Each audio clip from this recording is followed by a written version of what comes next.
Welcome, welcome. This here is Hot Prospects, where we discuss how to turn your lead generation into a burning inferno. I am with a fantastic real estate agent, Brandon Doyle. How you doing? How you doing, Brandon? I'm doing great. Thanks for having me on the show. Yeah, of course. I'm real excited to hear about. You told me before that you have a fantastic way of finding leads online. Yeah, we used to invest a lot of money and handing over money to Zillow and other pay-per-click methods, but we've actually really transitioned to getting found organically. So that's been working much better for us. Okay, so buying leads didn't do it for you as well. It just didn't give you that warm and fuzzy. Didn't convert into the dollars. So, how do you go about doing it organically? Yeah, what we were finding with when we were buying leads is that we were very reliant on them, and then as the cost would go up, the quality was going down, and my return on investment was shrinking. So that wasn't good. Uh, so we've shifted to like, how can I be the one generating these opportunities? So if you step back and we think about like, how do people search for real estate in general? How do they find an agent? How do they find a home? So to catch a fish, we need to think like a fish. And a lot of those people, if they don't already know someone in the business, they're jumping online, they're doing searches. So I just kind of reverse engineered that, and I looked to see, what would come up if I was searching. So homes for sale in Maple Grove, searching different neighborhoods. And what I found is that I can really dominate the new construction niche. And Hmm. so I created a lot of content around these new communities in our area, and some comparisons and some tools that are helpful for people that might be looking to buy. Uh, they're often move up buyers, so they have a home to sell, and then they're typically buying a good price point. And so that's worked out pretty well for me. Okay, so you created some tools for the buyer. Like what? Yep. So in the community pages, we're going to have a hero image, which is just typically a picture of like the monument. And then what I'll do is I'll go on site and get some aerial footage, try to include some of the surrounding area as well, like nearby amenities. I'll try to get a walkthrough if I can, if they'll allow it, just to show, here's the typical layout that we're looking at. Here's kind of what you should expect if you're moving to this area, and then I'll just give some key insights about that neighborhood in particular. So on that page, we'll have that video embedded as well. There'll be some text just around keywords for new construction and that builder, that neighborhood. What I found is with that combined, I can typically rank higher than the builder, and then get two spots as well, because YouTube is the number two search engine, and so it might be our community page, followed by our video, which of course links to that page. But the key sauce here is at the bottom. I've taken an IDX feed and created a polygon around the neighborhood.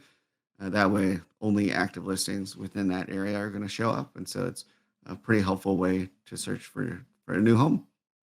Oh, okay. So, how are the buyers finding this page now?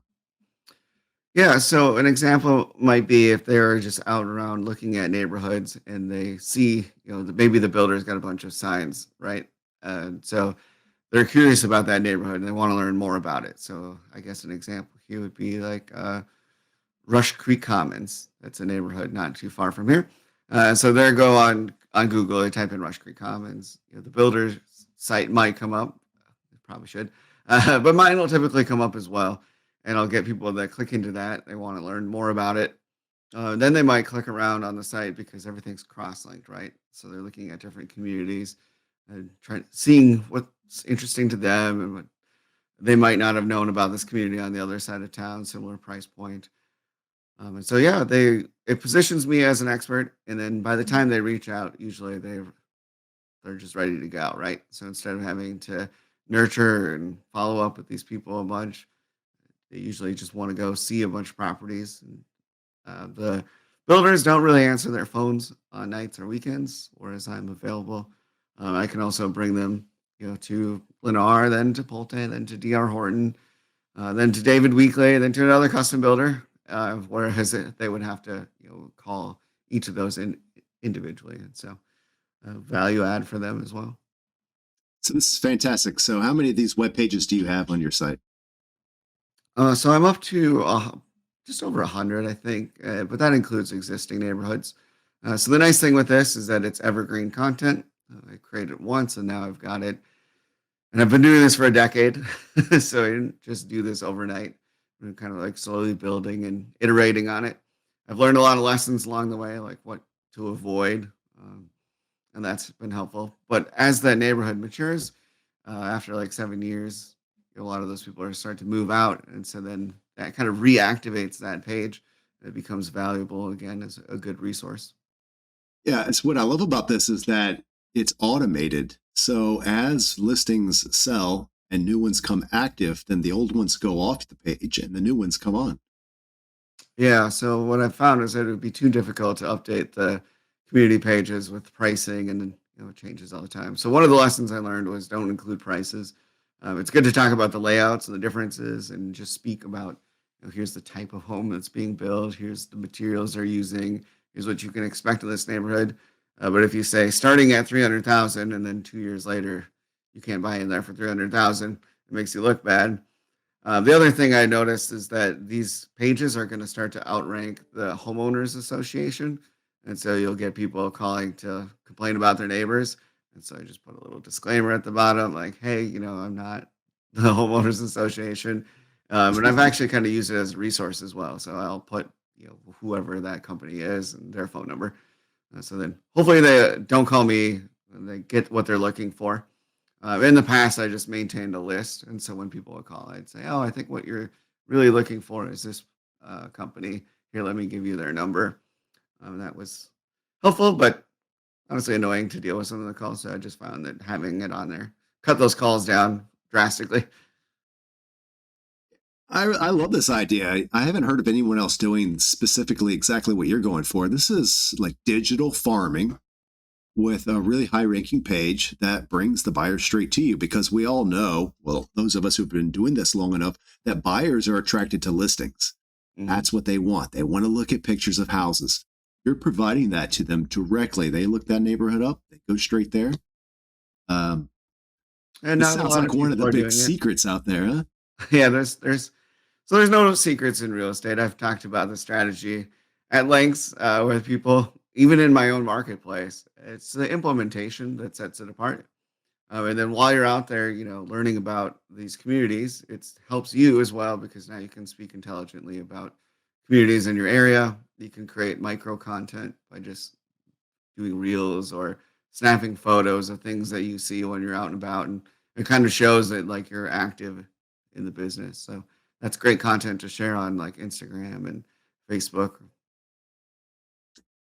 Dude, I love this idea. I'm surprised that more people don't even do it because it doesn't take that much time up front. You got to go out there, you got to make the appointment, talk to the builder, or just go into the subdivision, get a drone, get some good footage, have it edited.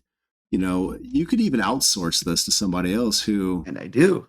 yeah, yeah. Yeah, so I would say don't bother trying to make an appointment. What you got to do is show up and just do it. Just do it. Because when you're there, they're not going to say no. They're just, oh, okay, that sounds cool. And you're just Brandon. another agent out there who's promoting their product. Why would they run you away? Why would they say Exactly. no? I just walk in, introduce myself. Hey, I'm Brandon. I'm a local real estate agent with XYZ Realty. I'm creating content for my audience. I want to get people excited about new construction. I think this is great. So is it okay if I just run around and shoot? And they're like, well, all right. And usually by Yeah. then I've already flown the drone, or maybe I'll do Just that bring a at the end. 12 pack of beer, one for every guy in the crew. They'll all Yeah. take So a don't go on take a a break. weekend. There's going to be like Yeah. people in the way. But if you go during the week, Right. then it works out well. I also found that like you can get away with just having like your iPhone with a good microphone and like a stabilizer. If you show up with a big camera rig, that's a little bit more intimidating, and they might say, "Oh, I gotta get clearance," or "What are you Right. doing?" If you just have that, it's less. Yeah, it's easier too. Otherwise, Quick. yeah. Otherwise, you look like you're just making a new TikTok video. Yeah. You get all the construction guys all doing a line dance behind you while you're doing your content. That could bring some eyeballs. Brandon, that's fantastic. If you out there listening have found value in what Brandon has to say, I know I did. I think it's awesome. Then share this video with a friend. Give us a thumbs up. watch another video. Come visit our websites. Brandon, thank you for that. See you next time. All right. Take care.